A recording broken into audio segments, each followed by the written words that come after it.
할렐루야. 새 둘째 주에 신대원 지효를 지켜주시고 또 재직 세미나의 그 말씀을 강론할 수 있도록 불러주신 우리 담임 목사님과 장로님들 그리고 온 성도님들께 진심으로 감사드립니다. 아마 박시한 목사님이 저랑 고신대 신학과 입학 동기이자 친구이다 보니까 그래서 아마 저를 부른 게 아닌가 그래 생각합니다만, 어쨌든 우리 모든 성도님들 불러주셔서 진심으로 감사드립니다. 성도님들도 아시다시피 지금 한국 교회는 쇠퇴기에 접어들어가 있습니다. 그런데 그 쇠퇴의 정도가 성도님들이 생각하는 것보다 훨씬 더 심각합니다. 교회들마다 고령화가 너무 많이 진행이 되고 있고, 또 우리 한국교회 전체 한국교회 가운데서 40% 정도가 주일학교가 아예 없습니다. 그나마 있는 주일학교가 있는 교회들에서도 갈수록 아이들의 목소리가 줄어들고 있는 그런 상황이지요. 제가 몸담고 있는 고려신학대학원과 관련해서 말씀을 드리면 10년 전부터 목사가 되기 위해서 저희 학교를 입학하는 신입생의 숫자가 줄어들기 시작을 해서 3년, 4년 전에는 남학생들을 기준으로 했을 때 10년 전과 비교했을 때 절반 가까이 줄어들었습니다. 지난 10년 동안 전도사, 강도사 그리고 부목사님들 이렇게 줄어든 숫자가 약 한 400명 가까이 됩니다. 우리 고신교회를 섬기는 부교육자 전체 숫자가 약 한 2,000명 가까이 되는데 그 중에서 400명 가까이가 줄어든 거죠. 이 400명 줄어든 이것만 가지고도 벌써 교회들마다 부교육자를 구하기가 너무 힘이 들어서, 열린 교회는 제가 형편을 잘 모르겠습니다만은 6개월, 1년은 기본이고 어떤 교회들은 1년 반, 2년이 지내도 부교육자를 청빙하지 못하는 그런 사례들이 곳곳에서 일어나고 있습니다. 이런 상태로 그대로 지속되면 10년 뒤에는 추가로 한 500명 가까이가 줄어들게 됩니다. 그러면 그동안에 400명이 줄어들었고 앞으로 10년 동안 또 500명이 줄어들면 전체 고신교회를 섬기는 부교육자 2,000명 중에서 900명이 줄어들게 됩니다. 절반으로 줄어들게 되는 거죠. 그때쯤 되면 우리 고신교회는 부교육자 청빙하는 이 문제와 관련해서 감당할 수 없을 정도로 큰 어려움을 겪을 수밖에 없습니다. 여러분, 그렇게 끝나는 것이 아니라 자연스럽게 10년이 더 지나게 되면 담임 목사 청빙하는 문제도 심각한 어려움을 겪을 수밖에 없고, 점차적으로 20년 정도 세월이 지나면 고신교회 절반 가까이가 사라지는 그런 일이 우리 코앞에 와 있습니다. 그렇기 때문에 교회들마다 다음 세대를 책임질 수 있는 그런 목회자를 양성하는 그런 일에 모두 다 관심을 가지고 기도해 주는 것이 정말 꼭 필요한데, 그런 마음을 가진 열린교회에서 오늘 신대원 주일을 지켜주신 것이 아닌가 그렇게 생각하고 너무 감사드립니다. 여러분, 좋은 교회가 되는 것도 굉장히 필요합니다. 좋은 교회가 되어야 되고, 또 오늘 직분자 세미나인데 직분을 맡은 우리 모든 성도님들께서 직분의 소중함을 인식을 하셔야 되고, 그리고 좋은 직분자가 되기 위해서 노력을 하시는 것이 꼭 필요하다고 저는 생각합니다. 사람과 동물들하고 비교를 했을 때 유사점도 있고 또 차이점도 많이 있다는 걸 우리 다 알고 있습니다. 유사점을 말하라면 굳이 이것저것 많이 고민할 것도 없이 사람이나 동물이나 태어나서 죽을 때까지 먹고 마시고 잠자고 배설하는 것, 이건 사람이나 동물이나 다를 바 없이 똑같습니다. 차이점도 많이 있습니다. 많은 것들 중에서 제가 한 가지만 말씀을 드리면, 사람은 동물들하고 다르게 살아가는 동안에 모두 다가 잘 살기를 원합니다. 그렇지 않습니까? 우리 성도님들 잘 살고 싶습니까? 아니면 못 살고 싶습니까? 잘 살고 싶잖아요. 거기에다가 우리들은요, 모든 사람들은 다른 사람들로부터, 가족이든 누구든지로부터 좋은 사람이라는 말을 듣고 싶어 합니다. 혹시 여러분들 중에서 나는 나쁜 사람이다 이 말 듣는 걸 기뻐하는 사람이 있습니까? 그런 사람 없지요. 만약에 제가 말입니다. 임종을 앞두고 있는데 자녀들이 이제 임종 마지막 얼굴 보기 위해서 모였 자리에서 아이들이 저보고 말입니다. 마지막으로 하는 말이 아빠는 왜 인생을 그렇게 사셨어요? 엄마한테 왜 그렇게 못되게 했고 저희들은 왜 그렇게 못 살게 했습니까? 아빠의 인생은 꼭 강아지 같았습니다. 이런 말을 하면 어떨 것 같습니까? 저 같으면 그 말 딱 하면은요, 하나님 딱 10초만 시간 주십시오 하고 간절히 기도하고 온 힘을 다 내서 벌떡 일어나서 그 말하는 아들 뺨 한 대 때리고 기 딱 맞고 그냥 확 죽어보면 딱 좋겠어요. 뒷말 또 들을 것도 없이 그냥 기 딱 맞고 죽을 것 같습니다. 여러분 이런 말 말고 자녀들이 말입니다. 모인 자리에서 아빠는 너무 훌륭한 삶을 사셨어요. 엄마에게 좋은 남편이었고 저희들에게 너무 좋은 아빠였습니다. 저희들도 아빠처럼 그렇게 살다가 천국 뒤 따라가겠습니다. 이런 말 들어야 되지 않겠습니까? 그렇지 않습니까? 그런데 좋은 아버지, 좋은 엄마뿐만 아니라 장로, 권사, 집사로 임직되는 것 못지않게 중요한 게 뭐냐면은 좋은 장로, 좋은 권사, 좋은 집사, 이 소리 듣고 싶지 않습니까? 듣기 싫습니까? 듣고 싶죠? 그런데 듣는 것 쉬운 일입니까? 어려운 일입니까? 쉬운 일이에요? 어려운 일이에요? 어렵죠? 여러분 그런데 생각보다 쉽습니다. 여러분 좋은 직분자 소리 들으려면 바울이 오늘 사도행전 16장에서 보여주고 있는 이 모습 조금만 닮아가면 저는 여러분 우리 모두가 좋은 직분자 소리 들을 수 있다고 그렇게 저는 확신합니다. 여러분 사도행전 16장 1절에서 10절에 보면 사도 바울이 보여줬던 중요한 세 가지 모습인데 그 첫 번째가 뭐냐면 한번 따라해 봅시다. 바울은 가기 싫고 하기 싫고 보기 싫은 사람을 위해 헌신했습니다. 여러분 사도 바울은 우리 아는 것처럼 세 번에 걸쳐서 전도 여행을 했지 않습니까? 그런데 1절에 보면 바울이 더베와 루스드라의 이름에라는 말로 시작하는데 이게 뭐냐면 두 번째 전도 여행을 하면서 첫 번째 들렸던 도시가 더베와 루스드라입니다. 그런데 이 더베와 루스드라 사도 바울이 첫 번째 전도 여행을 하면서 마지막으로 들렀다가 돌에 맞아 죽을 뻔했던 도시가 그 도시가 더베와 루스드라입니다. 사도행전 14장 19절에 보면 바울이 더베와 루스드라에 도착해서 복음을 전하고 있는데 그 소식을 들었던 유대인들이 소아시아 지역, 지금의 특히 소아시아 지역 곳곳에서 몰려와서 바울을 보자마자 돌로 던져서 치기 시작을 했습니다.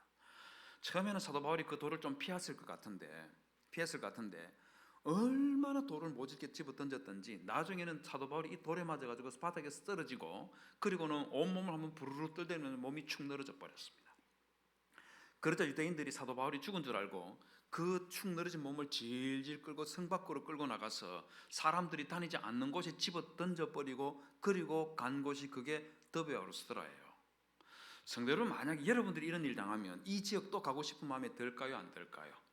어떨 것 같습니까? 만약에 여러분들이요 동성로에 갔다가 조폭들한테 잘못 걸려가지고 엄청 맞았습니다. 갈비뼈가 한 10대 나가고 이빨이 다 부러졌습니다. 그래서 병원에 입원해가지고 한 달 동안 인사불성이 되었다가 간신히 깨어나는 그런 일이 일어나면 안 되는데 있었다고 칩시다.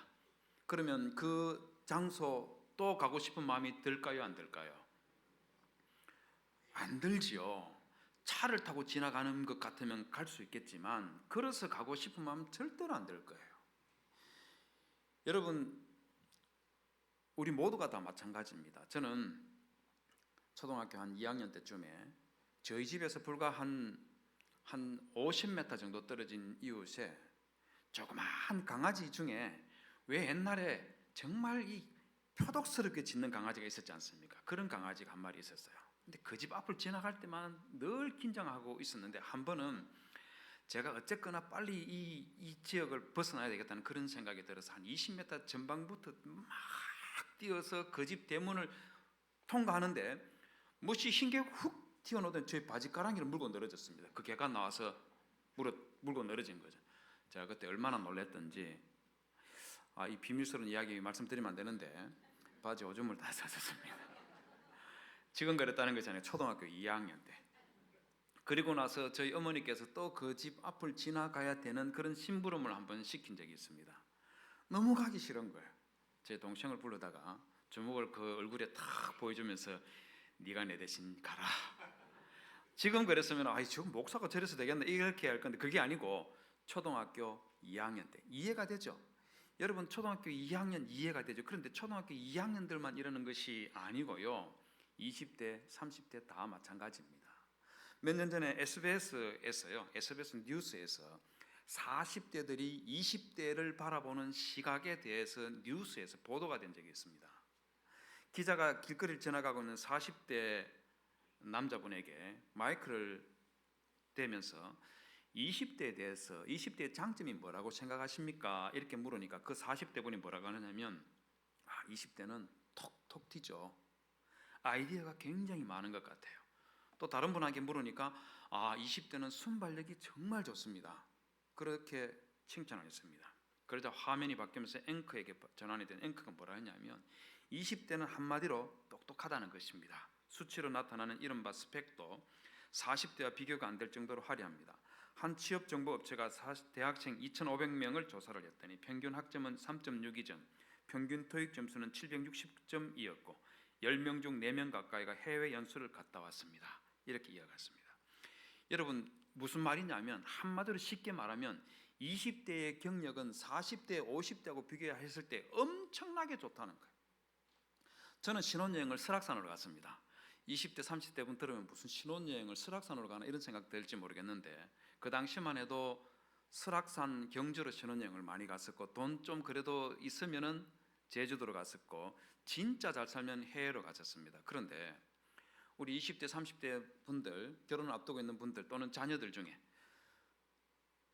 신혼여행 제주도로 가라 하면 결혼하려고 할까요? 안 하려고 할까요? 어떨 것 같습니까? 결혼 안 하려고 합니다. 신혼여행 그래도 몰디브에 가서 모히또라도 한 잔 마셔야지. 그래야지 신혼여행 갔다 왔다고 말하지. 제주도 신혼여행 갔다 왔다 이렇게 말하면 친구들하고 대화할 때 나 제주도 신혼여행 갔다 왔어 이러면 야 너는 무슨 뭐 졸업여행 갔다 오듯이 그런 데를 갔다 왔냐? 대화가 안 됩니다. 말을 못 꺼내요. 그래서 결혼 못 합니다. 부끄러웠어. 하다못해 하와이나 유럽 정도는 갔다 와야지 대화할 때 나 신혼여행 이런 곳 갔다 와서 이렇게 말할 수 있는 거예요. 그런데 여러분 20대 30대들 중에 신혼여행을 유럽으로 가고 하와이로 가는 정도가 아니라 6개월 1년씩 해외에 가서 어학연수하고 돌아온 사람이 10명 중에 4명 가까이가 될 정도로 그렇게 많다는 겁니다. 여러분 그 다음에 다시 기자에게 화면이 전환되면서 그럼 20대 단점이 뭐라고 생각하십니까? 이렇게 물으니까 20대들은 한번 힘들면 절대로 안 하는 것 같아요. 또 다른 분에게 물으니까 20대들은 좀 힘들다고 싶으면 누가 하겠지 이렇게 생각하고 아예 쳐다보지도 않고 나 몰라 다른 사람들이 할 거야 이런 태도를 가지고 있다고 이렇게 평가를 합니다. 여러분 그런데 여러분 20대만 그렇습니까? 여러분 40대, 50대, 60대 할 것 없이 힘들고 어려운 일 다 하기 싫어하잖아요. 무섭고 두려운 것, 가기 싫은 것 매 한 가지인 거 아닙니까? 그런데 여러분 정말 제대로 된 인재들, 정말 제대로 된 실력자들은요 힘들고 어려운 일 회피하는 것이 아니라 무섭고 두려운 것 외면하는 것이 아니라 오히려 그런 곳 찾아간다는 거 아십니까? 대구니까 잘 아시겠지만은요 경남 거창에 가면 전국적으로 유명한 명문 고등학교가 하나 있지 않습니까? 무슨 고등학교죠? 거창고등학교. 아마 여러분들 중에도 그 학교 나온 분들이 있으리라고 생각합니다. 그 학교 강당 뒤편에 가면 전현창 선생께서 기록한 직업 선택을 위한 10계명이라는 것이 강단 뒤편에 액자에 넣어져서 있습니다. 10가지인데 제가 간단하게 알려드리겠습니다. 첫 번째는 월급이 적은 곳을 택하라. 둘째는 내가 원하는 것이 아니라 나를 필요로 하는 곳을 택하라. 셋째는 성전의 기회가 거의 없는 곳을 택하라. 모든 조건이 갖춰진 것을 피하고 처음부터 시작해야 되는 황무지를 택하라. 앞을 다투어 모여드는 것을 절대 가지 마라. 아무도 가지 않는 곳으로 가라. 장래성이 전혀 없다고 생각되는 곳으로 가라. 사회적 존경 같은 것을 바라볼 수 없는 곳으로 가라. 한가운데가 아니라 가장자리로 가라. 9번째는 중요한 거니까 잘 들어보십시오. 부모나 아내나 약혼자가 결사 반대를 하는 것이면 틀림없다. 의심치 말고 가라. 왕관이 아니라 단두대가 기다리고 있는 곳으로 가라. 여러분 거창고등학교를 졸업했다고 해서 모두가 대단한 인재가 된 것은 아니지만 이 학교를 졸업한 사람들이 왜 이렇게 좋은 인재들이 많은지 충분히 짐작할 수 있지 않습니까? 여러분, 정말 인생을 제대로 살아가고 좋은 인생을 살려고 하는 그런 사람들은요, 모든 것이 갖추어진 그런 곳을 찾아가는 것이 아니라 나를 필요하는 것이면, 그게 단두대가 길하는 곳은 아니라 하더라도, 그것이 황무지라 하더라도 거기에 가서 내 인생의 깃발을 꽂고 내 청춘을 불사르고 내 인생의 열정을 쏟아붓는 그런 사람들이 제대로 일을 해내는 그런 인재들인 거예요.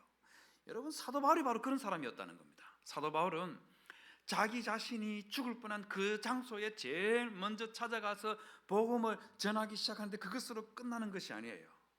사도 바울은 자기를 그렇게 미워했던 유대인들을 위해서 자기가 가장 싫어하는 그 일을 하려고 덤벼들었던 사람입니다. 여러분, 사도행전 16장 3절에 보면 사도 바울이 디모데에게 할례를 베푸는 그런 내용이 기록되고 있습니다. 잘 한번 보여줄 수 있겠습니까? 저기 보시면은요, 사도 바울이 더베 루스라에 가서 첫 번째 했던 일이 디모데에게 할례 베푸는 일이었습니다. 여러분, 이 디모데는요, 어머니는 유대인이었지만 아버지가 헬라인이었습니다. 그러다 보니까 자기 자신의 정체성을 이방인으로 생각했기 때문에 부모님들이 아예 할례를 하지 않았어요. 그런데 그 디모데에게, 이방인이라고 생각하는 그 디모데에게 바울이 할례를 시술한 거예요. 여러분, 그런데 이거 사도 바울이 엄청나게 싫어했다는 거 아십니까? 사도행전 15장 1절과 2절에 보면, 거기에 보면은요, 유대인들 중에서, 그 중에서 바리새인들 중에서 예수님을 구주로 영접하고 교회에 다니는 사람들이 일부 생겨났었습니다. 그런데 이 사람들이요, 안디옥 교회에서 뭐라고 말하느냐 하면, 이방인들 중에서 예수 믿게 된 사람이 구원을 얻으려면 모세의 법대로 할례를 받지 아니하면 구원 못 받습니다, 이렇게 말하기 시작했습니다. 그러자 2절에 보면 바울 및 바나바와 그들 사이에 적지 아니한 다툼과 변론이 일어났다, 그렇게 말합니다. 여러분, 이게 무슨 말이겠어요? 이게 무슨 말이겠어요? 적지 아니한 다툼이 뭐겠습니까? 뭐겠어요? 큰 싸움이 일어났다, 그 말인 거죠. 여러분, 이 말은요, 사도 바울이 바리새인들에게, 바리새인님들, 이방인 출신들에게 할례를 강요하면 안 됩니다 하고 이렇게 점잖하게 말했다는 게 아니에요. 성경에 기록해 놓지 않았기 때문에 어떻게 싸웠는지는 알 수 없지만, 삿대질을 했거나 아니면 이 팔을 붙들고 바리새인님 그런 말씀하시면 안 됩니다 하고 적지 아니한 큰 다툼이 일어났다. 여러분, 이랬던 사도 바울이 16장, 사도행전 16장 3절에서 디모데에게는, 이방인 출신 디모데에게 자기가 그렇게 하면 안 된다고 했던 그 할례를 시술을 했습니다. 왜 그랬겠어요? 왜 그랬겠어요? 16장 3절을 다시 보면 그 이유를 뭐라고 하고 있냐면, 중간에 보십시오. 유대인들로 말미암아 그를 데려다가 할례를 행하니, 이렇게 말했습니다. 유대인 때문이라는 거죠. 유대인 때문이라니요. 이게 뭔 말이겠습니까? 사도 바울이 또 유대인들에게 돌에 맞아 죽을까봐 그게 겁이 나서 말입니다. 이 치사하게 말이에요. 자기 목숨 구하기 위해서 디모데에게 막 할례를 하는 이런 모순적인 행동, 이런 행동했다는 그 말이겠습니까? 저는 아니라고 생각합니다. 내 목숨 잃을까봐 그게 겁이 나서 했던 것이 아니라, 사도 바울은요, 자기를 미워하는 유대인이지만 그들 가운데 한 명이라도 그리스도에게 데려오기 위해서, 복음을 전해서 한 사람이라도 전도하기 위해서 자기가 가장 싫어하는 그 일을, 자기가 가장 아끼고 사랑하는 그 디모데에게 할례 베푸는 일을, 이걸 기꺼이 하더라는 거예요. 성도 여러분, 좋은 재직이 되려고 하면 이런 마음을 가지고 있어야 됩니다. 제가 이런 분을 본 적이 있습니다. 제가 미국에서 유학을 했었는데, 처음 미국 유학하기 위해서 보스턴에 도착했을 때 한인교회에 다녔는데, 그 교회 다닌 지 2주인가 3주쯤 됐을 때요, 예배를 드리고 점심을 먹고 집으로 귀가하기 위해서 화장실에 들어갔는데, 집사님 한 분이 맨손으로 화장실 청소를 하고 있었습니다. 웬만하면 우리 장갑 끼고 하지 않습니까? 맨손으로 화장실 청소하고 있는 거예요. 제가 그거 보고 대단한 분이다 이렇게 생각하고, 사찰 집사님이라고 그렇게 저는 생각하고 있었는데, 그 다음 주에도 같은 시간에 또 그렇게 청소를 하고 있었던 겁니다. 맨손으로 화장실 청소를 하고 있는 거예요. 정말 특별한 분이다 이렇게 생각을 하고 있었는데, 그 다음 주에 제가 집으로 돌아가는 그 시간에 제가 좀 늦게 가는 바람에 이분도 집으로 가기 위해서 나서고 있었습니다. 그런데 이분이 차를 타는데 벤처 500 시리즈의 문을 딱 타고 운전을 하기 시작하는 거예요. 제가 깜짝 놀라가지고, 아니 미국 한인교회는 얼마나 부자길래, 사찰 집사님에게 월급을 얼마나 주길래 벤처 500을 타고 다닐까, 너무 이상한 거예요. 그럼 부교육자들한테는 도대체 월급을 얼마나 줄까? 막 그런 생각도 들고, 담임 목사님은 완전 롤스로이스 이런 거 타고 다니는 거 아닌가? 뭐 이런 상상을 해가면서 너무너무 궁금한 겁니다. 그래서 그 다음 주에 교회 가서 부목사님한테, 목사님, 화장실 청소하시는 저분이 누구십니까? 사찰 집사님입니까? 이래 물으니까 이분이 하시는 말씀이 막 웃으면서, 아, 그분 사찰 집사님 아니고요, 우리 교회 안수 집사님입니다. 이러는 거예요. 근데 안수 집사님 화장실 청소 저렇게 맨손을 하십니까? 이렇게 물으니까, 아이, 그건 뭐 그 정도 아니고, 그분은, 그 다음이 너무 충격적이었습니다. 그분은 하버드 대학교의 영문학 교수입니다. 이러는 거예요. 그 말을 듣는 순간에 온몸에 전기가 쫙 흐르는 듯 그런 충격이 있지 않습니까? 여러분, 솔직히 말해서 경북대학교 교수님만 돼도 대단한 분이잖아요. 어마어마한 분이지 않습니까? 서울대도 아니고 전 세계에서 제일 좋은 대학, 하버드 대학의 한인이 영문학 교수가 되려면 이분 어떤 사람이었겠어요? 이런 분이 화장실을 맨손으로 하고 있는 그걸 보고 제가 생각이 확 바뀌었습니다. 직업에 대한 생각이 바뀌고 일에 대한 생각이 확 바뀌어버렸습니다. 성도 여러분, 여러분들도 사도 바울처럼, 이 집사님처럼 좋은 집사, 좋은 장로, 좋은 권사 되기 위해서 여러분, 내가 하기 싫은 일, 그거 기꺼이 해낼 수 있는 그런 성도님들이 되시기를 주님의 이름으로 부탁을 드립니다. 여러분, 또한 이 사도 바울은요, 자기 생각과 이상보다 성령 하나님이 주시는 그 비전을 따랐던 사람이, 그 사람이 사도 바울입니다. 한번 따라해 볼까요? 사도 바울은 자기 생각과 이상보다 성령의 비전을 따랐다. 여러분, 6절과 7절에 보면 좀 특별한 말씀이 나옵니다. 저기 보면, 성령이 아시아에서 말씀을 전하지 못하게 하시거늘 부르기아와 갈라디아 땅으로 다녀가 무시아 앞에 이르니 비두니아로 가고자 애쓰되 예수의 영이 허락지 아니하시는지라. 이런 말씀이 기록되어 있습니다. 여러분 보십시오. 좀 특별하다는 생각 들지 않습니까? 안 특별합니까? 아니 보십시오. 너무너무 특별한 거예요. 왜 그러냐면, 사도 바울이 지금 뭘 하고 있다고 하고 있냐면, 성령 하나님께서 못하게 하는 일을, 그 일을 하겠다고 덤벼들고 있다는 겁니다. 이게 이상하다는 거예요. 저같이 좀 모질하는 목사 같으면 성령 하나님께서 하라 하는 일도, 성령님 잠깐만요, 저거 다음에 하겠습니다, 조금 한번 이해해 주십시오, 뭐 이렇게 핑계를 댄다든지, 아니면 성령 하나님께서 하지 말라 하는데도 성령님 하지 말라는 거 그렇게 자꾸 말씀하시면 제가 뭐 먹고 삽니까? 이번만 봐주십시오, 이런 식으로 핑계 댈 가능성이 있겠지요. 그런데 사도 바울이 어떤 사람입니까? 사도 바울은요, 지난 기독교 2000년 기간 동안에 사도 바울만큼 하나님의 말씀의 인도를 받고 성령의 인도를 철저히 받았던 사람, 사도 바울만한 사람이 있으면 한번 말해 보십시오. 칼빈 선생, 루터 선생, 우리 고신을 세운 한상동 목사님, 여러 이분들이 다 훌륭하고 우리가 존경하는 분들이지만 사도 바울만큼은 사실 아니잖아요. 그런데 이 사도 바울이요, 성령께서 못하게 하시는데도 그걸 하겠다는, 그리고 본문에 보시면 이것도 한 번만 말하는 게 아니고 6절 전반부에 성령이 아시아에서 말씀을 전하지 못하게 하시거늘 이라고 했는데, 7절 제일 마지막도 보십시오. 7절 제일 마지막 뭐라고 했습니까? 예수의 영이 허락지 아니하시는지라, 이렇게 말합니다. 왜 사도 바울이 성령 하나님께서 하지 못하게 하는데도 저렇게 하겠다고 그렇게 덤벼들었겠습니까? 이유가 어디 있겠습니까? 그 이유가 어디 있냐면, 사도행전 16장 5절에 보면, 이에 여러 교회가 믿음이 더 굳건해지고 수가 날마다 늘어가니라, 이렇게 말하는 것에서 볼 수 있는 것처럼, 사도 바울이요, 첫 번째 전도 여행을 하면서 소아시아 지역, 터키 지역 다녀보니까, 내가 이곳에 다시 돌아와서 5년 10년 동안 복음 전하면 이 땅에 복음의 물결이 온 땅에 차고 넘치는 그런 은혜의 역사가 있겠구나, 복음화의 가능성을 본 거예요. 그런데 여러분, 이 터키라는 지역에 동시에 뭐가 있냐면, 사도 바울이 돌에 맞아 죽을 뻔했던 그 일, 죽을 수 있는 그 위험성이 함께 공존하고 있는 거예요.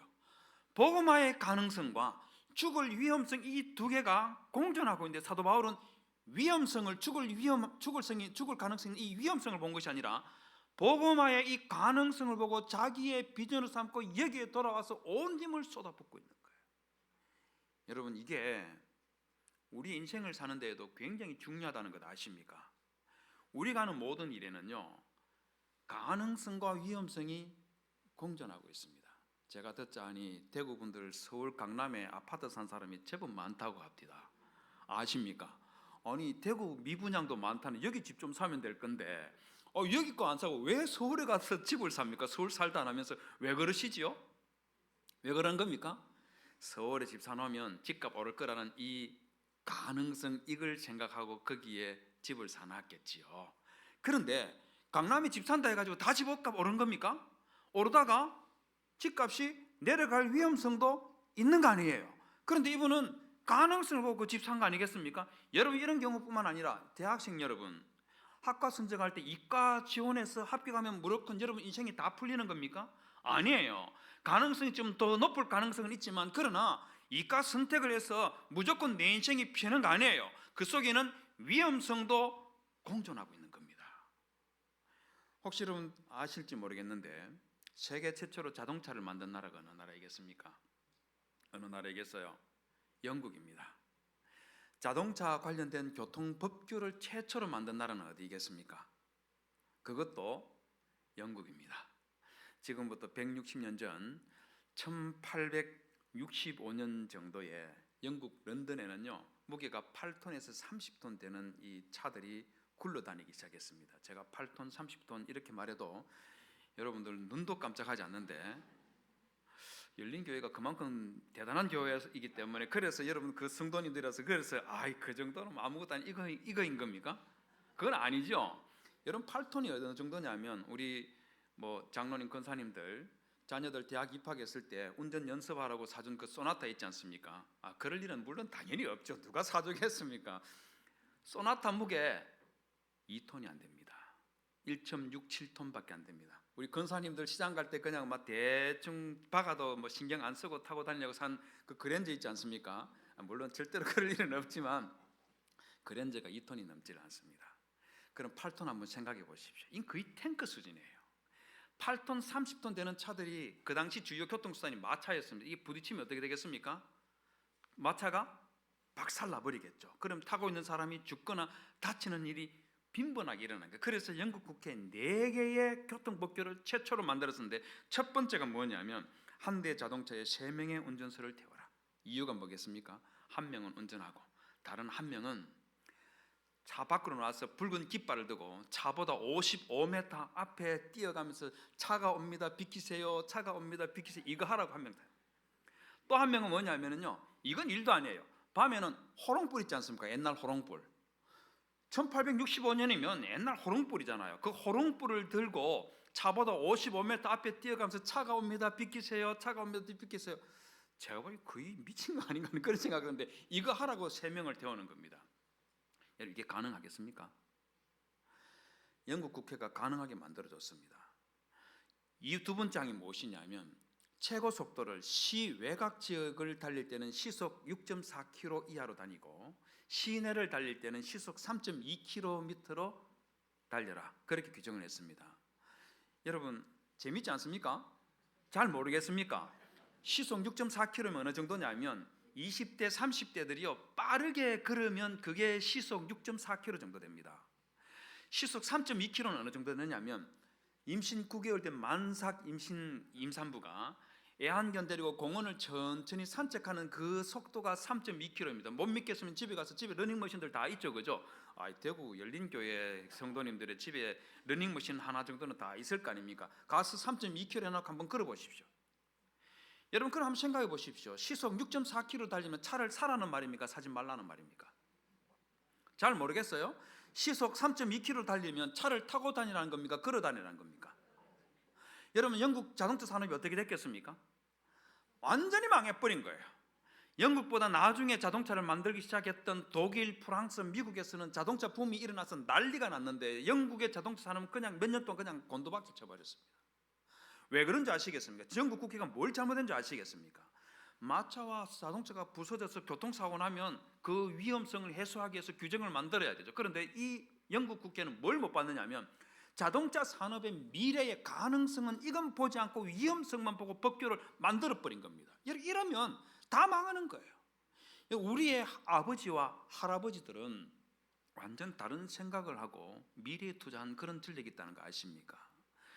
우리 아버지, 우리 할아버지들은요 자녀들 학교 보내놓고 초등학생 다닐 때 육성회비 낼 돈이 없어가지고 아이들이 학교 가지 않고 대문 앞에서 울고 있으면 이웃집에 가서 돈 빌려다가 그 육성회비 손에 쥐어줘서 학교 보내던 그런 일을 했었습니다. 중학교 고등학교 가면 돼지 팔아서 그거 가지고 등록금을 마련해 줬었고, 그 대학교 가면 소 팔고 논 팔고 밥 팔아서 그 돈 가지고 아들 학교 보냈어요. 여러분, 소 팔고 논 팔고 밥 팔면 당장에 올 한 해 내년에 우리 가족의 끼니 때우는 이기에 여기에 심각한 문제가 일어나는 것 다 알았지만 내 자식의 미래의 가능성을 보고 거기에다가 기꺼이 투자했던 그분들이 우리의 할아버지들이고 우리의 아버지들이에요. 여러분, 이런 모습이 우리 한국교회, 우리 고신교회, 열린교회에도 필요하다는 것입니까? 여러분, 주일학교를 세우고 중고등부를 세우고 대학 청년부를 세우기 위해서 말입니다. 여러분들 좀 못마땅해도 말입니다. 인사도 제대로 하지 않고 그중에는 머리카락 노랗게 염색 가지고 하고 있는 애들 보면 열받고 그러지만 그것만 생각하지 마시고 이 교회의 미래를 생각하면서 당회에서, 재직회에서, 공동회에서 우리 교회의 미래를 생각하면서 우리 자녀들에게 투자를 하고 정책적으로, 재정적으로 뒷받침해야죠. 여러분, 사도 바울이 이걸 알았던 사람이라는 겁니다. 그러다 보니까 자기가 죽을 뻔했던 그곳에 가서 복음을 전하기 시작을 했었는데, 그런데 우리 성령 하나님께서 그걸 못하게 막았습니다. 왜 막았을까요? 왜 막았을까요? 8절과 9절에 보면 그 이유가 나옵니다. 8절에 보면 밤에 환상이 바울에게 보이니 마게도냐 사람 하나가 서서 그에게 청하여 이르되 마게도냐로 건너와서 우리를 도우라 하거늘이라고 말합니다. 이게 한마디로 말하면 무슨 말이냐면, 성령 하나님께서 사도 바울에게 뭐라고 말하느냐 하면, 바울아, 그래 네가 생각하는 것처럼 소아시아 지역에 네가 5년 10년 복음 전하면 이 소아시아 지역 전체가 복음화가 되는 거 내가 잘 안다. 하지만 너는 그거 다른 사람에게 맡기고 너는 지금 당장 유럽의 관문인 마케도니아로 가서 그곳에서 로마를 통해서 100년, 200년, 300년 뒤에 전 세계에 복음화가 되는 그런 복음화가 되는 그 일을 하기 위해서 너는 당장 마케도니아로 떠나가라 하는 그 비전을 보여주시는 거예요. 성도 여러분, 저는 우리 모든 열린교회 성도님들이 성령 하나님께 주시는 이 비전 가슴에 품기를 주님의 이름으로 부탁을 드립니다. 내가 생각하는 이상과 꿈도 중요하지만은요, 성령 하나님께서 여러분들의 가슴에 심어주시는 그 비전을 품고 새벽마다 교회에 와서 하나님께 엎드려서 기도해 보십시오. 그런 청년이 이 열린교회뿐만 아니고 이 대국뿐만 아니고 대한민국을 책임지는 그런 인재들이 된다는 거 아십니까? 그런 성도들이 많아질 때 열린교회가 다시 일어나서 고신교회를 빛나게 하는 그런 교회가 된다는 것을 기억하시고 성령께서 주시는 그 비전을 가슴에 품고 하나님께 기도하시는 그런 좋은 직분자들, 좋은 청년들, 좋은 성도님들이 되시기를 주님의 이름으로 부탁을 드립니다. 여러분, 또한 이 사도 바울은요, 소명감이 있는 사람이었습니다. 소명감. 10절에 보면 사도 바울이 이 환상을 보고 난 직후에 마케도니아로 떠나기를 힘썼다고 그렇게 말합니다. 여러분, 왜 마케도니아로 가기 위해서 힘을 썼을까요? 그 이유는 두 가지 때문인데, 하나는 사도 바울이 이 환상을 통해서 성령님께서 그에게 심어줬던 이 비전을 자기의 소명으로 받아들였다는 겁니다. 부르신 줄로 인정함이라 했는데 영어에서는 called us라는데 콜 하니까 뭐 이상한 생각하지 마시고 콜링이나 콜링이 무슨 말이겠습니까? 소명이라는 말이에요. 다음 장면 넘겨봐 주시겠어요? 여러분, 이 드로아라는 곳이 어디냐면은 트로이 목마 사건 다 아시죠? 영화도 보셨고 책도 읽어봤을 거 아닙니까? 그 트로이 목마 사건 때 폐허가 됐던 그 지역에 알렉산더 대왕이 바로 옆에다가 드로아라는 도시를 바로 세웠었어요. 거기에 도착했던 이 사도 바울에게 마케도니아로 건너오라고 하는데, 이 드로아가 어디냐면 저기 동그라미 두 개 보이죠? 밑에 있는 작은 동그라미가 드로아입니다. 마케도니아가 어디냐면은 위에 있는 큰 동그라미가 마케도니아입니다. 여러분, 그 사이에 뭐가 있어 보입니까? 그 사이에 있는 게 뭐 같아 보입니까? 에게라는 큰 바다가 있는 거예요. 여러분, 저 큰 바다, 여러분 여기 부산에서 그냥 저 대마도 가는 거, 이 울산이나 뭐 포항에서 저 울릉도 가는 이 정도가 아니고요, 엄청나게 큰 바다가 있는 거예요. 여러분 저 바다 건너가려고 하면 여러분 어부들에게 가서 배 좀 태워달라고 하는데 저 바다 건너가려 하겠습니까? 안 건너가려 하겠죠. 무섭고 위험하니까. 그러니까 사도 바울이 돈 내가 이만큼 주겠습니다, 거절하면 더 주겠습니다, 이 어부한테 가고 저 어부한테 가서 문의를 계속하면서 저 마케도니아로 건너가기 위해서 발버둥을 치는 거예요. 왜? 소명으로 받아들이기 때문인 겁니다. 여러분 이 소명감 너무너무 중요하다는 거 아십니까?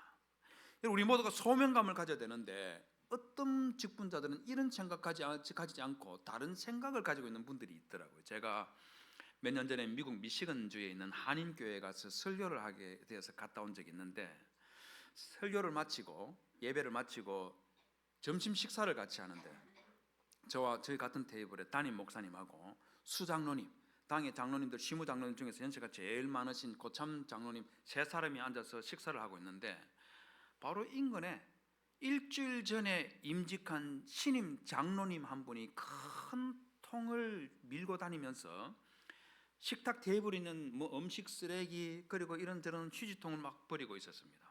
제가 그걸 저도 봤어요. 그런데 수장로님이 갑자기 막 그 장로님을 언성을 높여고 화가 난 목소리로 무슨 장로 이리 와봐, 이리 와봐. 뭐 말씀하시려고 이렇게 갑자기 왜 화가 나셨는가 궁금증이 있었는데 막 야 빨리 이리 와 오니까 하시는 말씀이 뭐냐면, 무슨 장로? 장로는 교회의 주인인데 장로가 쓰레기통이나 버려서 되겠어? 그거 집사들이 하고 나 맡겨놓고 이리 와 앉아, 이리 와 앉아 이러는 거예요. 저 깜짝 놀래가지고, 아니 교회의 주인이 장로입니까? 열린교회 성도님들은 교회의 주인이 누구라고 생각하십니까? 하나님 그리스도가 주인이시죠, 그죠? 제가 아니 이분은 교회의 주인은 그리스도인데 이분이 무슨 이런 생각을 하시나 이런 생각을 하고 있는데, 그 장로님이 거기서 그치고 저를 보시면서 하시는 말, 교수님 교회의 주인은 장로 맞지요? 장로가 쓰레기통 비우면 되겠습니까, 안 되겠습니까? 이러는 거예요.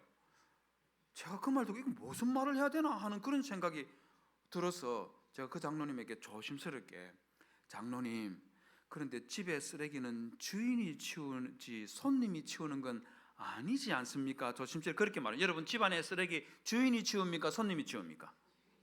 그러면 교회의 주인이 장로라고 생각하면 장로님이 치워야 되는 겁니까, 집사님이 치워야 되는 겁니까? 누가 치워야 되는 겁니까? 주인이라고 생각하는 그 장로님이 치워야죠. 여러분 교회의 주인은 장로도 목사도 권사도 집사도 아니고, 교회의 주인은 누구입니까? 그리스도이시고, 목사와 장로와 권사와 집사는 교회를 섬기는 누굽니까? 종이지요. 섬기는 자들이지 않습니까? 섬기는 자들이지 않습니까? 여러분 이런 마음 가져서 되는 것이 아니라, 대신 우리는 하나님께서 나에게 이 직분을 주셨다는 소명감을 가져야 됩니다. 이 소명감이 얼마나 중요하냐면요, 혹시 여러분 연암 박지원 선생이 쓴 열알기라는 책 읽어보셨습니까? 아니 국회의원 박지원 말고 연암 박지원 선생이라는 분이 있고, 그분이 쓴 열알기라는 책이 쓴 300년 전에 쓴 책입니다. 혹시 들어보셨습니까? 읽어는 보셨습니까? 아무도 읽어본 분이 없습니까? 성경책 읽을 시간이 너무 없어가지고 이런 거는 볼 틈이 없었다 뭐 그런 건 아니죠. 그런 건 아니죠. 이 열알기라는 것이 연암 박지원 선생이 자기 사촌 형님이 청나라 사신으로 갈 때 같이 따라가서 그때 겪고 보았던 그 모든 것들을 기록해놓은 그게 열알기라는 책입니다. 근데 압록강을 건너서 만주에 딱 들어갔을 때 그때가 그 지역에 장마 기간이었나 봐요. 강 하나를 건너면서 죽을 뻔했습니다. 얼마나 큰 고생을 했는데 열알기 도강록이라는 곳에 이렇게 글을 남겨놨습니다. 물을 건널 때면 모두 몸이 떨리고 앞이 캄캄하여 낯빛을 잃고 하늘을 우러러 가만히 목숨을 빌지 않은 자가 없었다. 강 저편에 도달한 뒤에야 서로 돌아보며 축하의 말들을 주고받는데 마치 죽을 고비를 겪은 사람이나 만난 듯이 하였다. 그러나 다시 건너야 할 물이 이미 건너온 물보다 더하다는 말을 듣고는 더욱 기가 막혀 서로 돌아보며 앞이 캄캄해할 뿐이었다. 여러분들도 어릴 때 이런 경험 다 해봤지 않습니까? 장마 기간에 저 낙동강 물 황토물 흘러가면 거기에 초가집 떠내려가고 돼지 떠내려가고 소 떠내려가는 거 우리 많이 옛날에 구경했지 않습니까? 그렇잖아요. 무서워요. 그런데 이 강들 말입니다. 이 강을 건넜다는 거예요. 그러니 목숨을 구했다는 이 마음에 서로 축하받는 것 충분히 이해되지 않습니까? 그런데 다음 장면 넘겨봐 주시겠습니까? 열알기에 보면은요, 이분들이 지나갔던 지도를 그려놨는데 저기 보십시오. 파란색 신들이 많이 보이죠? 저게 뭐겠습니까? 저게 뭐겠어요? 저게 모두 다 강입니다. 강이 몇 개로 보입니까? 5개? 10개? 20개? 많아요. 저 모든 강들을 전부 다 건너가게 하는데 결정적인 역할을 하는 사람이 누구냐면 박지원 선생의 사촌형이었던 박명원이라는 사람입니다. 박지원 선생이 북경에 도착해서 박명원에게 형님은 도대체 무슨 정신으로 이 위험한 일을 하면서 우리 모두를 여기까지 끌고 왔습니까? 이렇게 물으니까 박명원이 뭐라 하느냐면 나는 나란 일로 왔으니 물에 빠져 죽는 한이 있더라도 이는 내 직분이니 또한 어쩌랴 그렇게 말했습니다. 내 직분이라는 말 보십시오. 이게 무슨 말이겠어요? 내 소명이라는 거예요. 청나라 황제에게 생일 선물 갖다 주는 이거를 자기 소명으로 생각하고 그렇게 하니까 이 엄청난 일이 되는 겁니다. 여러분, 이런 소명감 가지고 있는 사람 한 명이 여러분들의 가정에 있으면 가정이 바뀐다는 거 아십니까? 이런 소명감 가지고 있는 분 한 분이 이 교회에 있으면 장로님들 중에서, 권사님들 중에서, 집사님들 중에서 이런 소명 가지고 있는 분 한 분 있으면 교회가 바뀌는 거예요.